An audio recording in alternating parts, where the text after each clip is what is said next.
Hello and welcome to the International Omega-3 Summit 2021. Today we have a very special guest, Dr. Jorn Dyerberg, considered as the father of omega-3 because actually it was him almost 50 years ago who discovered the importance of the omega-3 fatty acids in our diet for our health.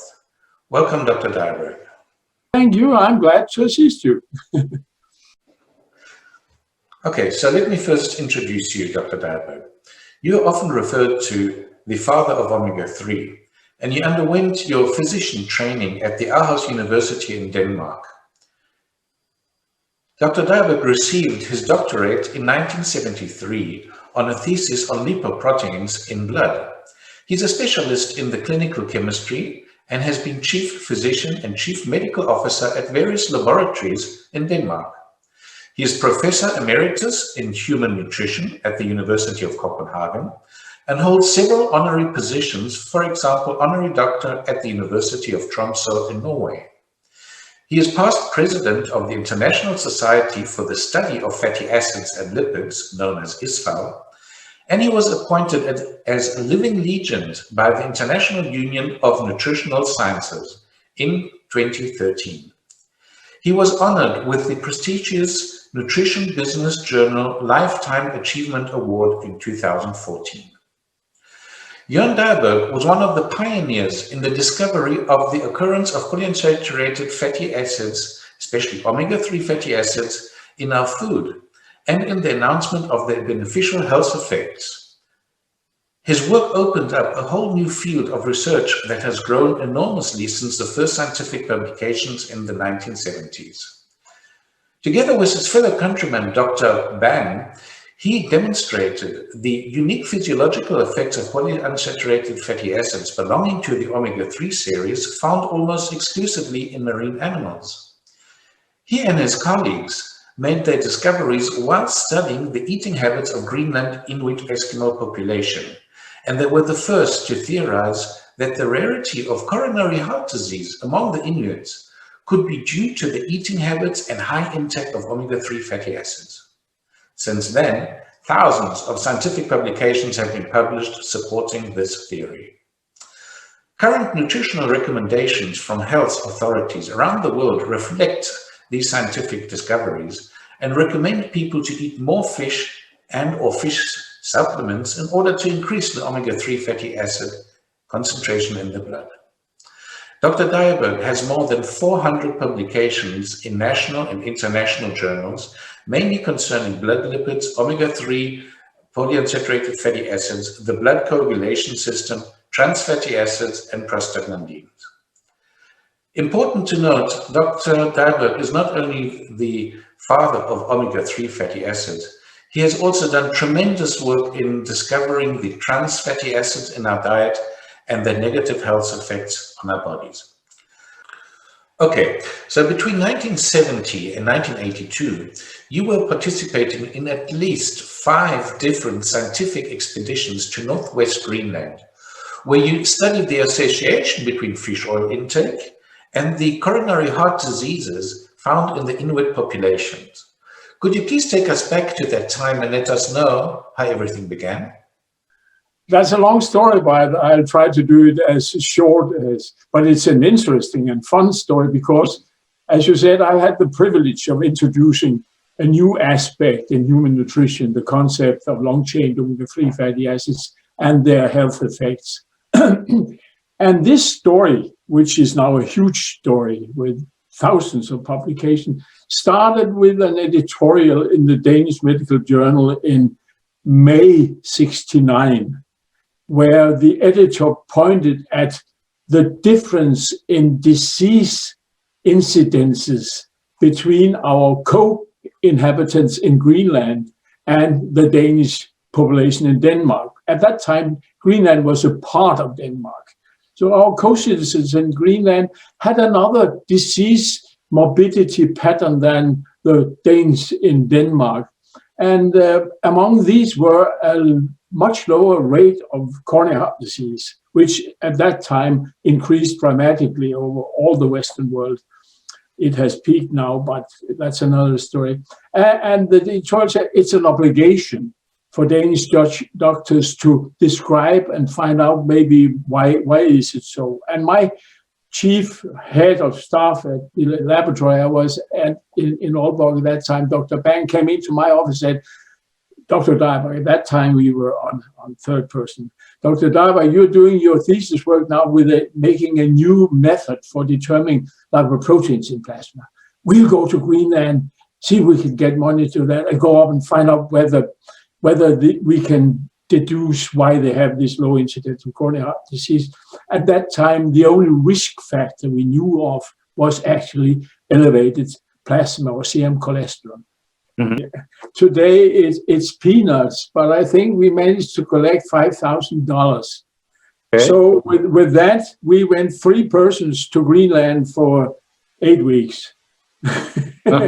What we managed to do was to collect blood in a sampled blood in a fasting state from 130 Eskimos living in the so to speak, the original way. That was one of the obligations in the editorial before it's too late, meaning before the Western civilization, eating and whatever habits totally takes over. But we managed to find in remote areas and settlements in Greenland, 130 Eskimos, hunters and their wives, and managed to get blood samples from them. And we found out that they had a lower cholesterol and a lower triglyceride level. And we published that in The Lancet, a very famous article nowadays, pointing at this is one of the reasons, but it couldn't be the whole reason because we knew the risk association and it couldn't explain the tremendous difference in coronary heart disease frequency in Danes and Eskimos, or Inuits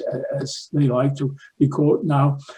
And then we had these samples, and Dr. Bang had an old gas chromatograph that enabled us to do fatty acids. And we said to ourselves, there will never be one or some that will collect 100 samples from fasting, natural living Eskimos anymore. So do whatever we can and just publish it because it could be of value later on. Mm-hmm. So, which was a tedious, a long process. Today, it'll maybe have taken 2 or 3 weeks.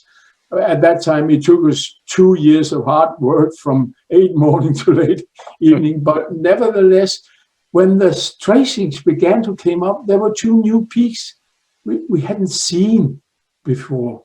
And we didn't know what they were. We couldn't get standards for it. So I went to the US when I visited the Hormel Institute, where Ralph Homan, the famous gas liquid chromatographer and a very nice and gentle person, lived.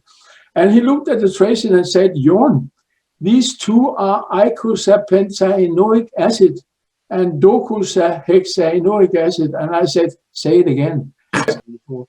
But here, you see, they are found in fish, and he knew everything. So here I can give you 2 standards. And then we went back, and then we measured these fatty acids and published it again in a major journal.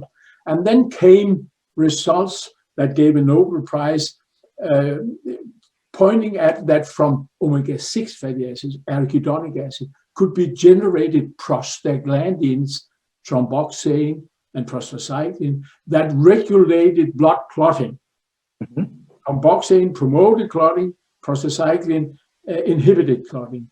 And that was from arachidonic, and we said to ourselves, why if from our fatty acids, especially EPA, there were generated new prostaglandins that had another balance in blood clotting, and thereby maybe hindered thrombosis, which is an effector for coronary heart disease, myocardial infarction. And we, with a cooperation with Dr. Wayne and his co-workers at Wellcome, the company Wellcome in Britain, where I went over and did the studies, we found out that it was so, that EPA derivatives hindered blood clotting, which we could measure by a new expedition to Greenland, measuring cutaneous bleeding time, finding that the Greenlanders had a bleeding tendency, a longer cutaneous bleeding time, cutaneous bleeding time, and thereby a lower thrombotic tendency. That we published in the late 70s, and that was the trigger that opened up the interest. Hey, they do some biochemistry in your body. Wow, that was very interesting. But at that time, was the incidence of cardiovascular disease among the Inuit population very much lower than the incidence of cardiovascular disease in the, let's say, Danish population? So factor between 5 and 10 in incidence rate. So they were far lower. Actually, the diagnosis acute myocardial infarction wasn't really done in Greenland at that time. Whether that was due to the doctors neglected the possibility. Of course, these data were not solid, but they gave rise to studies in Western population where we could prolong bleeding time by and hinder thrombotic tendency by adding omega-3 long chain to our diet. Of course, we thought we have found the explanation. By following the studies and doing science ourselves over the next many years, it's 40 or more or 50 years since, we of course found out that this was just one of the possible explanations. There's a lot of other metabolic effects of omega-3 fatty acids as there is of omega-6 fatty acids in our body that just blood clotting. Right. Now, I don't know if you remember this, but how high was actually the EPA and DHA concentration in the blood of the Inuit population at that time compared to the concentration you would find, for example, in the Danish population? The factor was, as I remembered, between 7 and 10. We measured omega-3s in cholesterol esters, in triglycerides, and in phospholipids in the blood. And from this, you can compute an index. Yes. Now, if you look back at your many years of experience, are any of the omega-3 fatty acids like the EPA, the DHA, or the DPA more important for our body and for our health? And it's, to me, ridiculous to weigh them against each other. I mean, is vitamin A more necessary than vitamin D? No, they're both necessary, full stop. Be on a broader or narrower range of processes. But for me, as a nutritionist, EPA, DHA, and possibly also DPA are essential components in our diet, in our food, and have essential roles to play in our biochemistry, biology, and you cannot outweigh the one against the other. You can do it if you look at specific issues.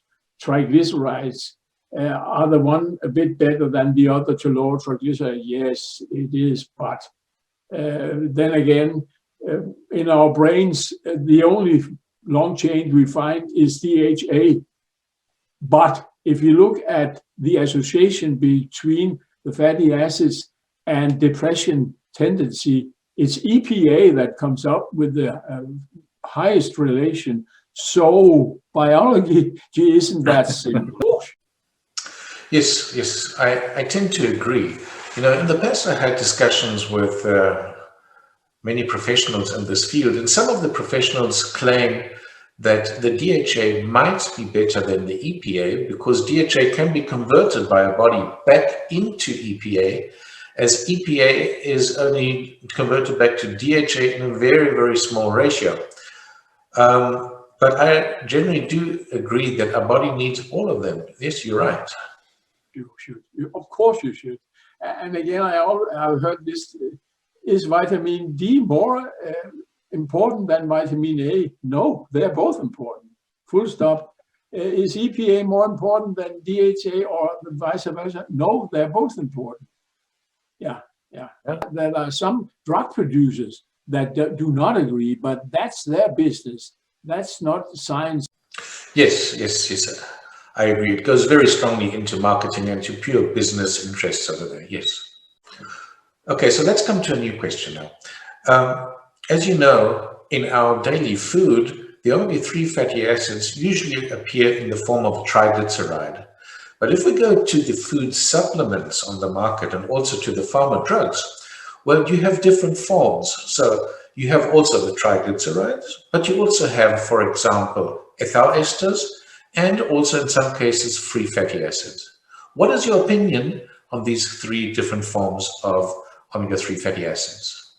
Food, the major 90-something% is triglycerides.